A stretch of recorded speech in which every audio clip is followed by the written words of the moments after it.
In the Legislative Council, a member said, Sir, reference was made to the fact that this government will continue the policies of the previous government so far as procurement of food grains is concerned. This problem has to be considered in future detail by this ministry. I am not in a position to speak with authority on this subject because facts and figures have not been placed at the disposal of the honorable members of the House. In fact, considering the importance of the food situation, I would have thought that one of the first acts of the present ministry would have been to prepare a white paper on food and place it before the honorable members for their consideration. It is impossible for us to argue whether procurement is necessary, whether controls are essential, whether the distribution machinery is working well, and all that without knowing what the present position is. I think the time has come when they should take a very firm decision on such issues, whether this procurement system should continue or whether it should not be replaced by a levy system which is linked with the marketable surplus available with the farmer. In determining the marketable surplus, and I speak as a humble farmer myself, it is necessary to provide not only for seeds for the next crop but also for personal consumption of the farmer's family. What is far more important is there should be enough paddy to pay wages in kind to many of the laborers who have to work for wages till the next harvest. In regard to agricultural production, there is only one point I would like to mention on this occasion. It has been stated that with the supply of high yielding strains of paddy, it would be possible to increase production in this state. But one of the problems in agriculture is the shortage of fertilizers, and this has been emphasized by the previous speakers. Therefore, the whole question of supply of fertilizers for producing high yielding varieties has to be looked into thoroughly. The distribution of fertilizers is a big problem, and although many governments have tried to solve it, I am afraid they are still faced with a serious shortage. I am very glad that reference has been made to the need for review of the cooperative movement. Cooperation in India is a unique institution by itself. In India, the cooperative system is state propelled, state owned, state directed, and there is very little of real cooperative endeavor in all these movements. I have no prejudice against the cooperative movement as such. In fact, I do not think I am giving out a secret when I say that I am myself associated with two business cooperatives.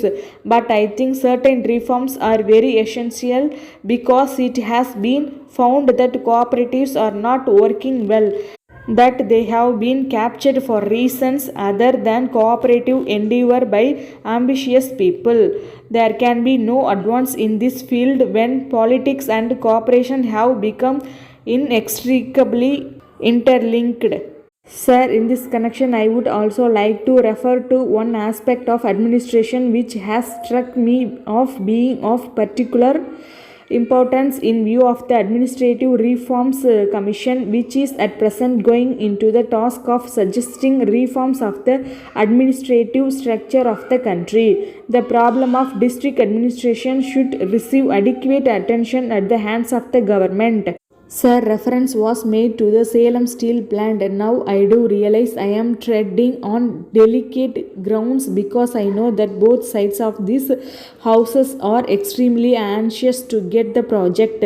We talk on the one hand of inflation of huge expenditure and the necessity for cutting down such expenditure and reducing utilization, but at the same time, we want to have all these projects. I am sure 100 crores of rupees would be required to get the plant through. I know this Salem steel plant issue is a highly loaded issue and no popular government can afford to take the bold decision that I would like them to take in this regard. But I would like to mention only one thing in this connection. While we think of steel as a great commodity and while all over India we seem to think that steel plants are the only measure of our development in the field of industry and want bigger and bigger steel plants costing hundreds of crores of rupees and say we must have one plant at Salem. It's not fanatic that we should have forgotten that it is far more important to start 4 or 5 fertilizer plants rather than start one steel plant there or elsewhere. Now, sir, I come to the last point. I have to speak with some restraint on the subject considering the high academic authorities who sit in front of me in this particular chamber. I refer to the question of education. I shall now speak on the free education for the pre-university class.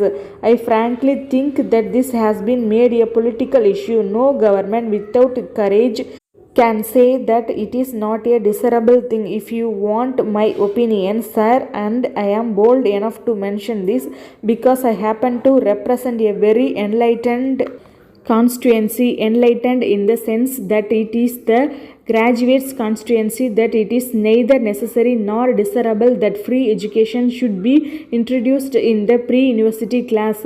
Over 40 to 45,000 students are attracted to the pre-university class, and any attempt made to give free education to this large number would increase the problems of academic authorities in geometrical progression when they seek admission to other professional institutions. It is stated that the government are going to draw up a list of priorities. By all means, have free education for the pre-university class, but in drawing up priorities I would not place this as a first one. There are so many other essential things which require attention in this state. The government, I hope, will make bold to take a decision in this regard and not hesitate to tell the people that due to lack of resources it is not possible for them to give top priority to this